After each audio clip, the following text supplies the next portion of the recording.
Welcome to the Lift Your Story podcast with guest Angel Ribo.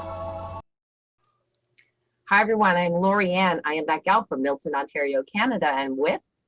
I am that guy. I am Roy Miller from Dallas, Texas. We would like to welcome you to our Lift Your Story podcast. So in this episode, we're very pleased to have Angel Ribo. He is the CEO Confidant. Thanks for being with us today. Thank you. Thank you, Lori Ann, and thank you, Roy, for having me. And obviously, thank you, everybody listening to us today. Oh, great. So everyone needs a confidant, right? Well, why not? Exactly. And, speaking of expectations, right? I mean, I think that having a confidant is also about expectations. I think that we all have so many relationships with so many people, and probably we have not spoken probably enough about what we expect from others, and they haven't spoken enough with us about what they expect from us. And I think that generates a lot of confusion. So, having a confidant, someone that you can really open up yourself about your life, about your business, I think it's really important. So you just, lay back and have a very honest conversation. It's not that it's easy to open yourself. We are not, as you know, we are raised to be strong, and we have these many layers of shield protecting us around us personally and as business people and entrepreneurs. But still, we are human beings, and at some point we need to let go. We need to surrender a little bit, don't you think? Oh, I totally agree. And it's interesting you do this because Lori Ann and I were involved in another group where the guy that was kind of coaching us said that everyone needs a confidant, someone they can trust to talk to. And keep that. They may not want to talk to everybody about it, but they need someone that they can talk to and feel safe talking to. Exactly, and this is also I would say this is the most important thing that you do every single day. We all obviously live because we have customers. We have someone that appreciates the value that we provide to them or to their business. And at the end of the day, I think developing a very honest, real, genuine relationship with them at the personal level, it will definitely be the foundation for anything else that we do with them. So absolutely, I agree with you totally, Roy. Yes. So I'd like to talk to you about your foundation of helping young entrepreneurs. I mean, to me, that's really something I think is amazing. Can you tell us a little bit about that? Thank you. Absolutely. Yeah. So our foundation is called Wisdom for Kids. I'm the president and co-founder. What we do is we help underprivileged kids in Latin America become entrepreneurs using their local resources. The reason why we created Wisdom for Kids, actually, I had a spiritual experience in 2015. It was something extremely powerful from a human perspective for me, from a human experience point of view. And I had those images of everything I had done in my life in the business world with entrepreneurs and everything, and all the poverty I had seen, because I lived personally in Latin America for 10 years. And of the 10 years I've lived here in Texas, 5 of them I was still traveling to Latin America. So there's 81 million kids that live in poverty in Latin America, 81 million. And that's data from 2012 from the UNICEF. And so there's a lot of things to do. So picture this, I was all the time working in Latin America, dealing with these massive corporations, helping them, serving them, offering them services, consulting products, etc. I was talking to the CEOs of those corporations, the C-level teams of those corporations. And every time I was going to those plants in Latin America, guess what? The surroundings of those plants were full, unfortunately, of people in need. And you know what? The kids typically are used by their parents. It's sad, but it is what it is, to sell services or to sell products. They would come to me and say, hey, would you buy some gum? Would you buy a taco? Would you buy a bottle of water? Can we keep your car safe, senor? Senor, can we help you keep your car safe while you go inside the plant? Can we keep it safe? We'll be here with our eyes, making sure we can even wash your car for you while you are inside for a few pesos, right? So I was always exposed to both the top level tier of society and of the bottom. Within 5 minutes, I would be with the most rich person in the area, and with the poorest person in the area, crazy stuff.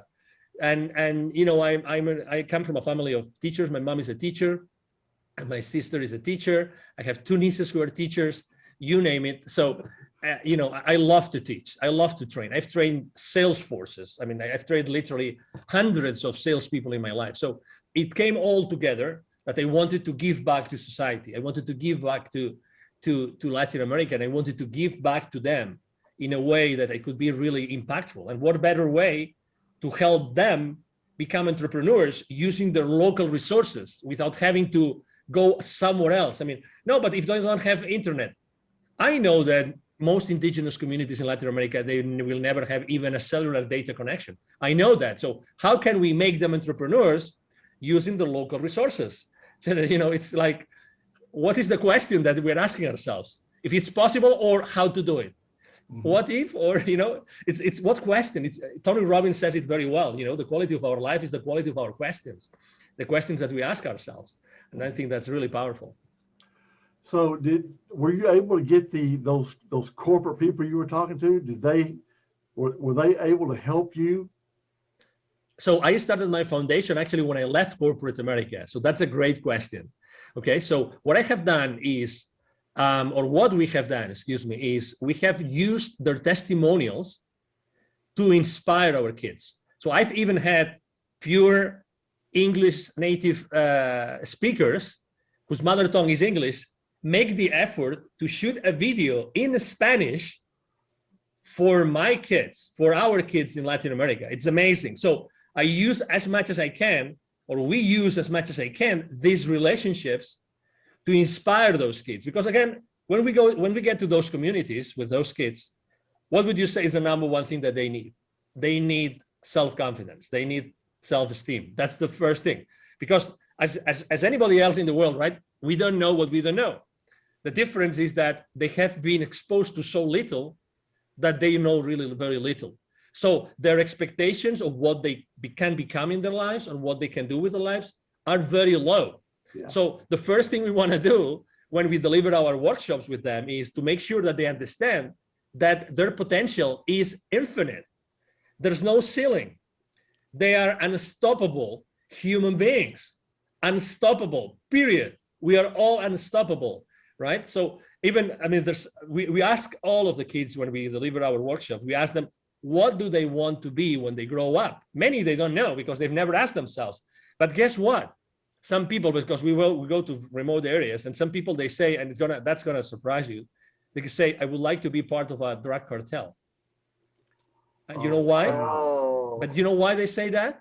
Because those communities are supported, and the only income that they get is from these specific people. And when we hear that, we have two choices, right? Do we give them self-confidence, or do we criticize openly, or maybe even damage their dignity publicly? Obviously, we don't do the second, right? We try to be, extremely positive, but that's the reality that we live in. So when we hear that, we say, oh, wow, that's interesting. Well, why do you do that?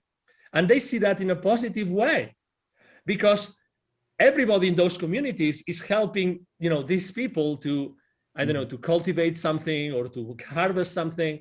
And there's this, relationship between the community and the government and the politicians and these people, and we are not there to judge. We are there to help.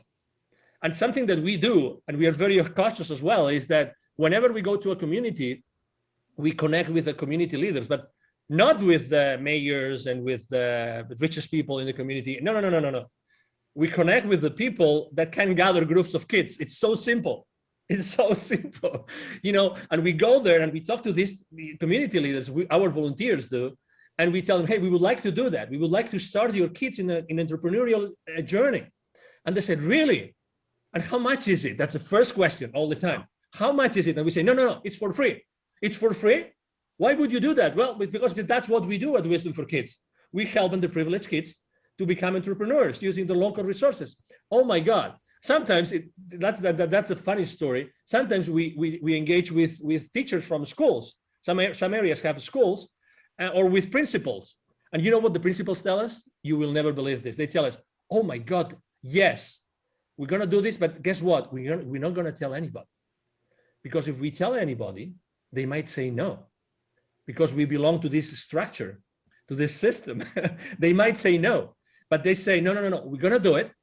And the reason we're going to do it is, we're going to do this. We will allow you to come here and to deliver these workshops to our community, because we know that in all the formal education that these kids are going to receive, they will never get this knowledge. They will never get this experience, ever. Nobody here in this school district will ever provide them with any entrepreneurial knowledge, even if the more basic of it. So it's really, I mean, we know we're doing something really disruptive, but it is what it has to be. We have to give them hope, self-esteem that they really can become whoever they want in their lives. That's amazing. And you mentioned the drug trade and all that, and that's the only life they've ever seen. And they just, like you say, they don't know there's anything else available. And to ask a kid what he wants to be, and then you say, well, would you like to be a teacher? You mean I could be a teacher? I could do that? Sure you could. I mean, I've worked with kids and things, and so I know how it feels when you do something for kids, and even if you don't see the benefit of it at the moment, and you see those kids later, and they come up to you and they'll tell you, "Oh, thank you so much for telling me about this," or "Thank you so much when you did this. It made a difference in my life," and money can't compare to that. I'm having chills as you're saying it. I'm having chills. I couldn't agree more.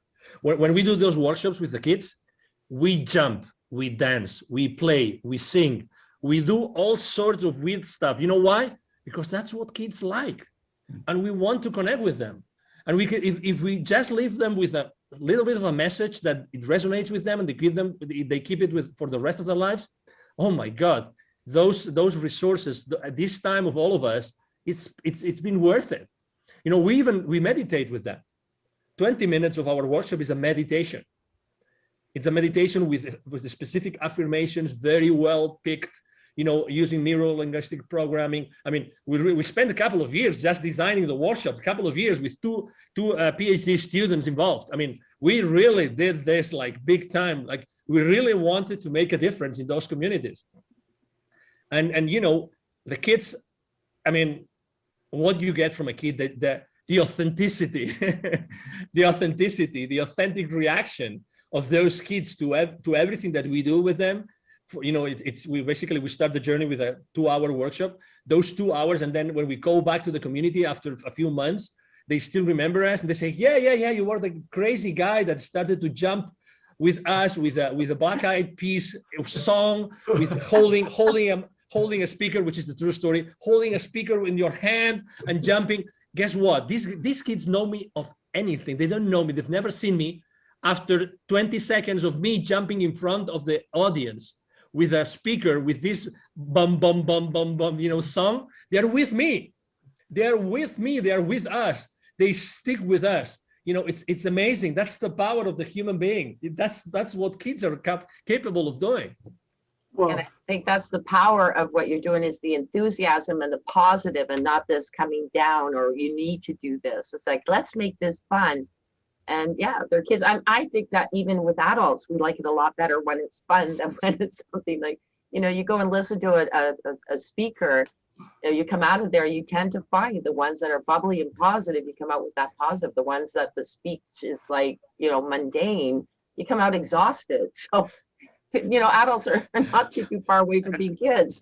Absolutely. And sometimes we try to cover so much, when we go to those communities that sometimes, I mean, we are literally like 8 hours in a row doing this. Like it's, wow. But unless it was exciting, we wouldn't do it. I mean, we're drained literally, drained out at the end of the day, but oh my God, what about the joy? What about the impact in these kids' lives? And I have to tell you, I mean, they change your life. I mean, I will probably tell you I'm more childish since I started to, serially working with kids. And I have 3 kids, the 2 younger ones, the 12-year-old and the 10-year-old, they always tell me, Dad, why are you so corny and so cringy?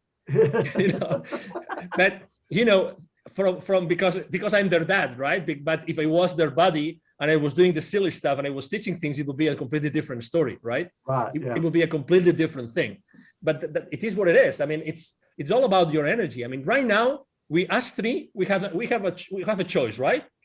we can be like, we can ask, boring questions, and we can have a list of questions, a written list of questions, and we stick to the script.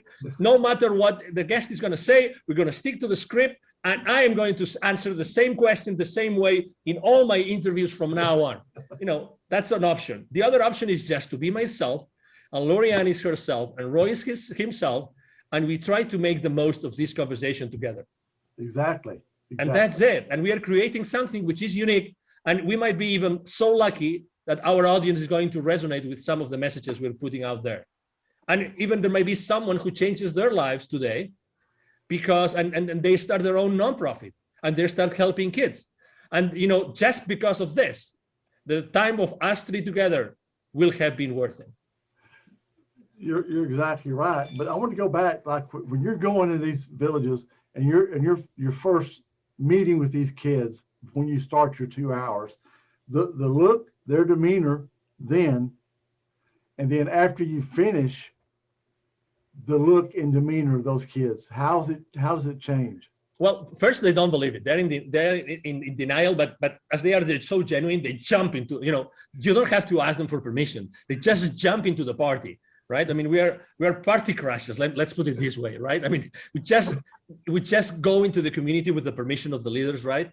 Because they invite the kids to that. But initially, they don't know what's going to be about. They think it's going to be something like going to classroom or, having a lecture or going to church. They don't really know, right? But at the end, the last thing we do with them is the meditation. So it's the most magic part.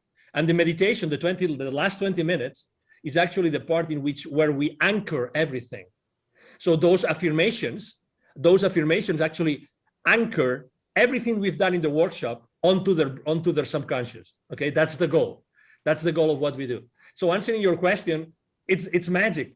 The last part of the workshop is the magic part, in which they get to actually listen. I mean, we have a very special music. Again, every single word that we say with them and they mentally repeat is being chosen. It's the precise word that we need to use so that everything we've done before is going to stay with them. We also give them a booklet, by the way, a printout, so they get to keep the affirmations and the songs and the dances and the games and everything.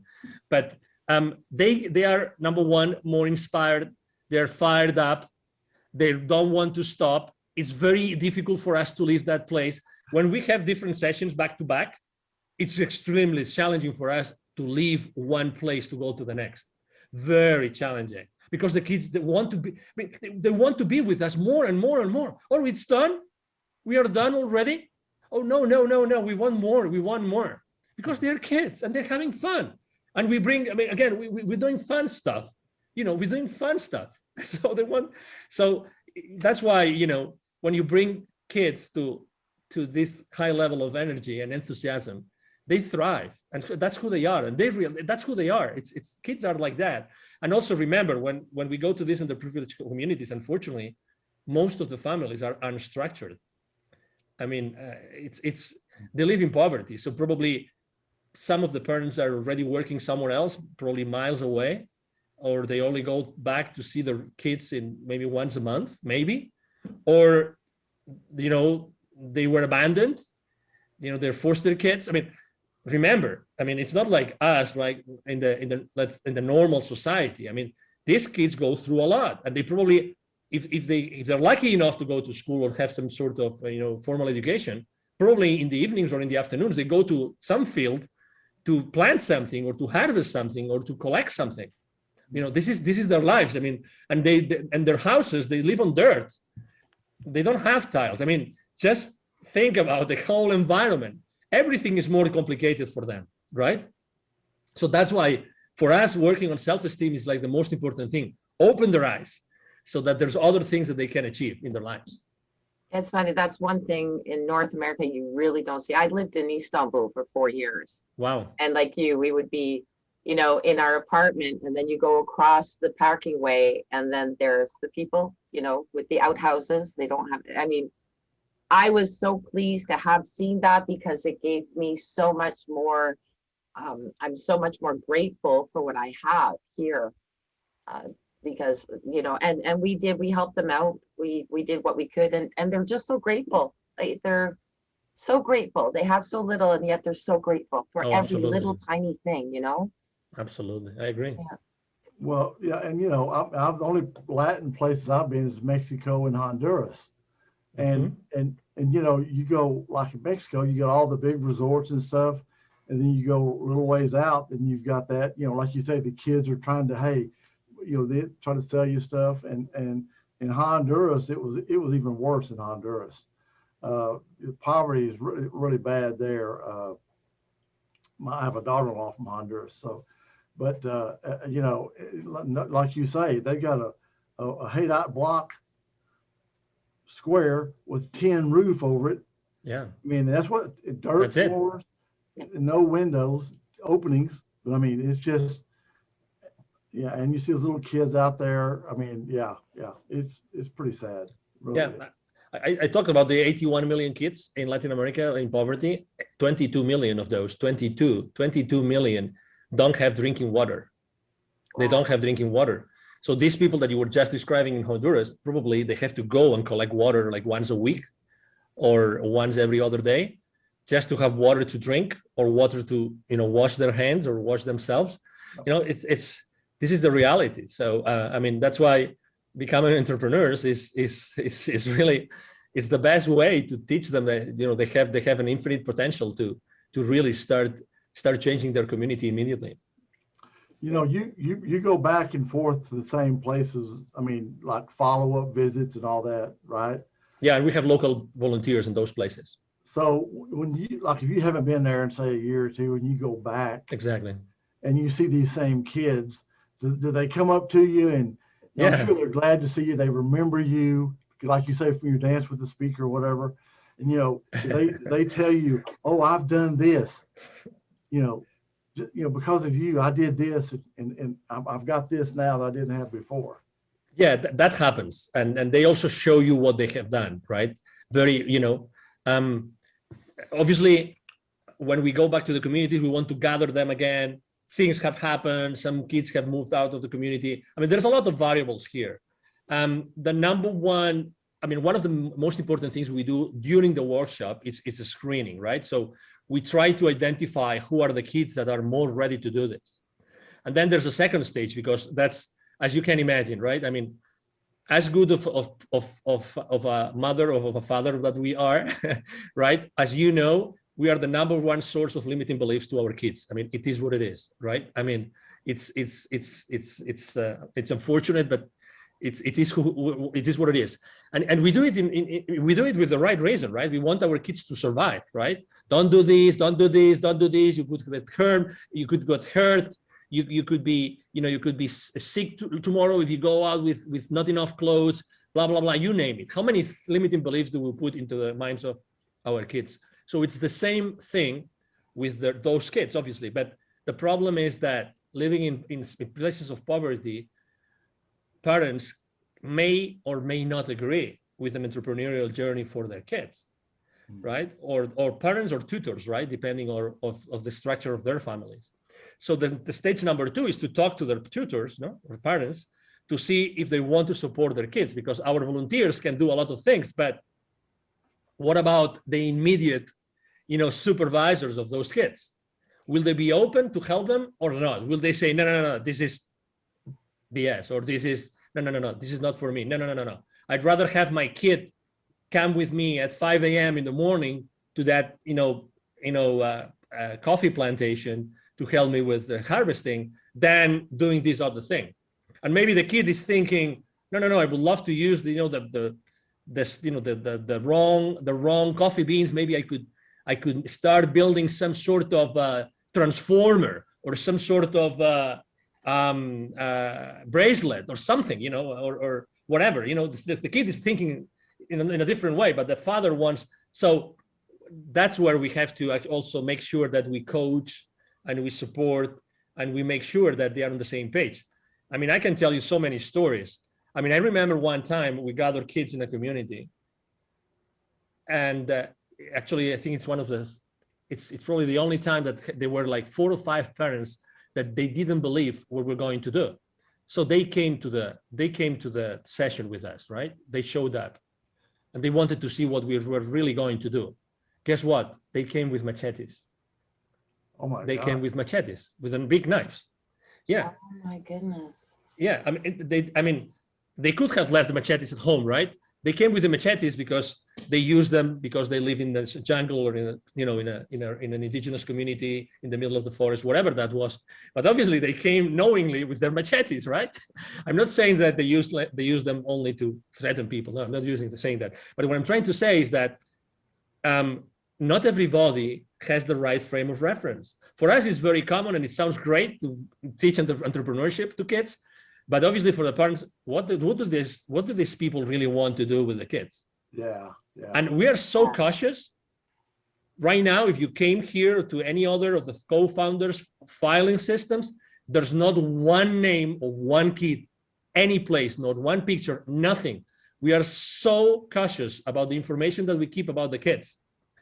Really, because we don't want anybody to have any sort of information of the kids.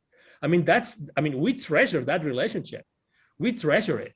We are extremely cautious and sensitive about what we do with that information. So you will never be able to find any information of any kid, right? And that complicates things a little bit for us. Yes, but we owe this to the kids. We want them to grow up and and thrive and try things out and experiment with their lives and with their surroundings. That's what we want the kids to do. But we don't want them to be interfered by anybody. Have you been able to get the corporate people in your areas to like donate things? Yes, I've had help try to help them find jobs in their factories or whatever. You know what I mean? So well, I have to tell you that, well, number one, obviously we've been more than 1 year without being able to go anywhere, as you probably can understand, because things are very complicated right now. But before, we focused a lot on donations from corporations here in the US. That's what we focused on, right? So our next step, as far as basically, when the people that knows Wisdom for Kids, they're either donors, they come up and to us and they donate, or they are volunteers, right? So we have these very distinct communities. As far as donations goes, obviously there's always room for improvement, and we go after. We are going to, which we haven't done. We're going to be proactively in starting this year, proactively going after grants and after more sponsorship programs from large corporations. Because I have developed relationships with all those corporations. I've served those corporations. I was the vendor for those corporations in Latin America and in here. So I have all those connections and I have all these relationships I've developed. And right now we've been asking more for testimonials and, showing the inspiration to the kids than asking for money. I mean, we have had money from corporations, but we've tried more to use the time of those executives, which obviously is very valuable, obviously, because we know that this is when a kid sees if we have electricity where we go, right? Because that's another story. If you are able to show, even if it's just the screen of a laptop running on batteries, the video of a large corporation CEO speaking to them, that's amazing. That's incredible. That's so powerful. Like 3-minute video can do so much more than any amount of money. That's amazing. Yeah, that's great. I mean, that's great work you're doing.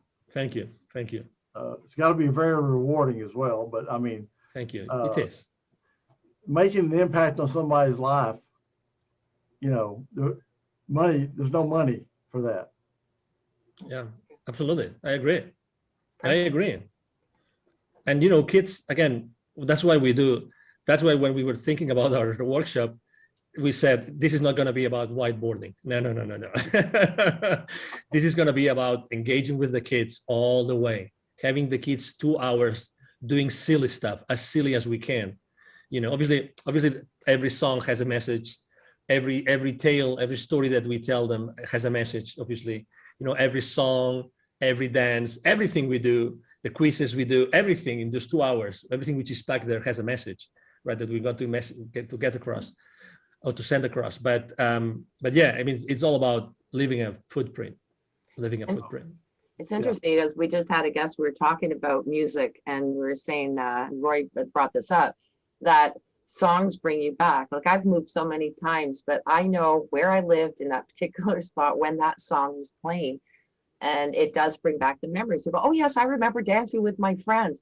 So that's another thing that's great is using that music is going to be instilled in their mind. Whenever they hear that song, it'll come back to them. Yeah. Totally.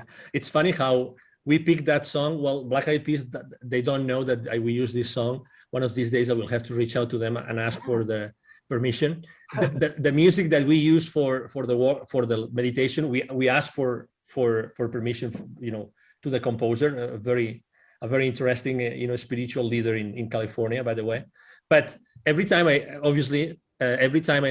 hear that that song at the radio, it just changes my mood. And I am already myself in the front of these kids jumping up and down. And obviously the stories, because when you go to an indigenous community, again, it's dirty roads and bumps and you get late and then they're waiting for you and they have prepared coffee to you, but they have prepared coffee on one of these big aluminum pots, like big massive pots that they've poured a couple of packages of sugar along with the coffee. It's all genuine. They're trying to, they're so grateful, Lorianne and Roy. They're so grateful. Everything they have, they will give to you. And all, if we go to a school, for instance, all the teachers that day, they baked or cooked something for us. And, we are a group that we can be maybe 5 or 6 people every time we go to a specific community, just because we try to make the most impact possible, right? So yeah, it's an amazing experience. And music, absolutely, music is magic. So Angel, how can our listeners reach out to you? Thank you so much. So the easier way to reach out to me, as you know, my brand is the CEO Confidant. I'm very, very active online. You will see me on Facebook, on Instagram, on LinkedIn, on Twitter, everywhere. The easiest way to actually contact me directly, and either someone of my team or myself, we will answer you. That's a promise. Okay, Prinky promise to everybody. You can send me an email to Angel, ANGEL, at angelribo.com. Ribo is spelled like R-I-B as in boy, O. So Angel at angelribo.com. You send us an email there and we will respond to you. And obviously, if you want to know more about Wisdom for Kids, you go to wisdomforkids.today, wisdomforkids.today, and you will see a nice video there, some stories, and it will be a pleasure to bring you into the team and do great things together in Latin America. Just a quick question before you go. Yeah, of course. Do you recruit volunteers for this as well? Yes, absolutely. Actually, on our website, you can go there and you can sign up to be a volunteer. Absolutely. Beautiful. Absolutely. Yeah, absolutely. Thank you. Yeah, I remember when I was thinking whether or not to launch Wisdom for Kids, and I reached out to a friend and then a friend of a friend, the main question that made me be 100% sure of doing it was, if I don't do it, who's gonna do it? Who is more prepared? Who has all those connections to the super powerful people in this community, to governments, to companies, to chambers of commerce in Latin America, the entire continent? If you don't do it, Angel, who's gonna do it? Who is gonna do it? And my answer was continuously no, nobody. Who is more prepared to do that? I can be a better or worse, teacher or trainer, it doesn't matter. But who has those relationships and who can actually leverage those relationships to help all those kids? And the question was answered all the time, like, you, Angel. If not you, who? If not you, who? Right? So why not? Let's do it. And then I reached out to a friend, and then all us three, we became the co-founders of Wisdom for Kids. Beautiful. You did it.